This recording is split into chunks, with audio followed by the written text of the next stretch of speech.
Next question, the vector which is perpendicular to the plane passing through these 3 points is what?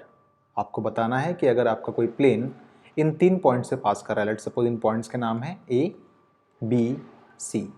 अगर आपका plane इन 3 point से पास कर रहा है तो आपको उस वेक्टर के बारे में बताना है जो कि इस प्लेन के परपेंडिकुलर होगा। नाउ इस सवाल को भी आप लोग अटेम्प्ट कर सकते हैं दो तरीकों से।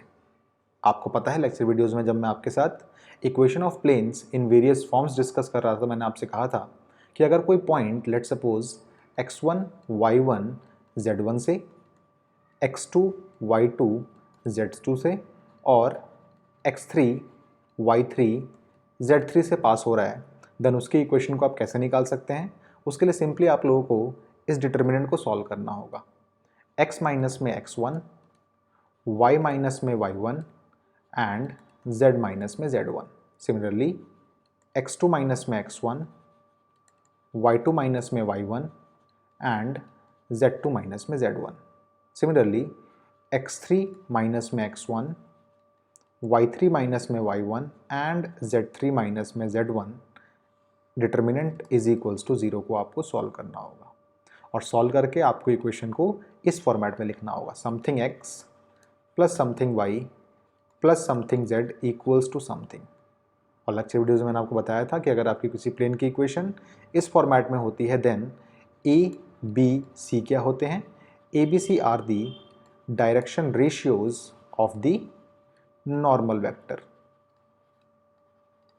ओके, अब ध्यान से देखिए, अगर आपको किसी वेक्टर जो कि परपेंडिकुलर है प्लेन के उसके इक्वेशन को फाइंड आउट करना है तो जो भी वेक्टर एक्चुअल में प्लेन के परपेंडिकुलर होगा वो एक्चुअली इस नॉर्मल वेक्टर के पैरेलल होगा। और जब कभी भी दो वेक्टर्स आपस में होते हैं पैरेलल तो दोनों के डायरेक्शन रेशियोज प्रोपोर्शनल होते हैं। ऑलराइट, सो जो डायरेक्शन रेशियोज हमारे नॉर्मल वेक्टर के आ रखे हैं उसके प्रोपोर्शनल डायरेक्शन रेशियोज किसी वेक्टर के अगर ऑप्शन में दिखते हैं आप लोगों को तो वही उसका आंसर हो जाएगा। ओके, एक तरीका उस सवाल को सॉल्व करने का हमारे पास ये है। लेक्चर वीडियोज़ में मैंने एक और तरीका आपके साथ डिस्कस किया था।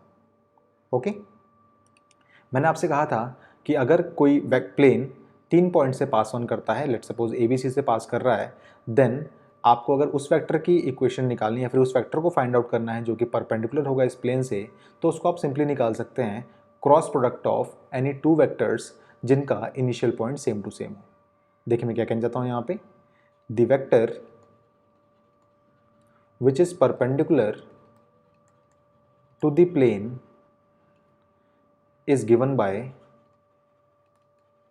आपको सिंपली दो वेक्टर्स फाइंड आउट करने पड़ेंगे इन 3 पॉइंट से जिनका initial point same to same. Okay, तो लेट्स सपोज मैंने यहाँ पे ए बी वेक्टर को फाइंड आउट कर लिया और मैंने यहाँ पे ए सी वेक्टर को फाइंड आउट कर लिया। देखिए दोनों का इनिशियल पॉइंट ए ही है।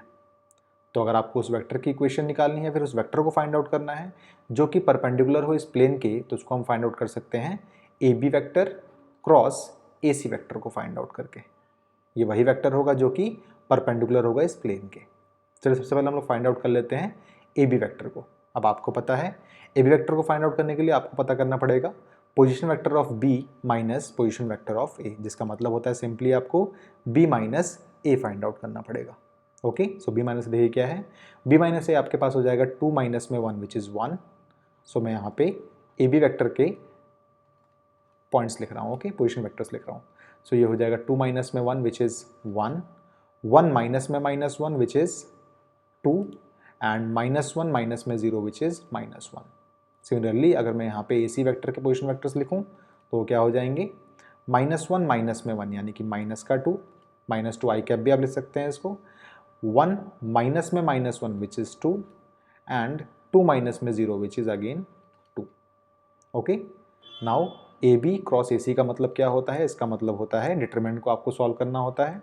यहाँ पे लगेगा आई कैप, यहाँ लगेगा जे कैप, यहाँ लगेगा के कैप और आप लोगों को यहाँ पे मेनली कोफिशिएंट्स को लिखना होता है। जैसे यहाँ पे लिखा हुआ i cap plus 2j cap minus k cap, तो आपको सिंपली लिखना होगा यहाँ पे 1, 2 एंड माइनस 1।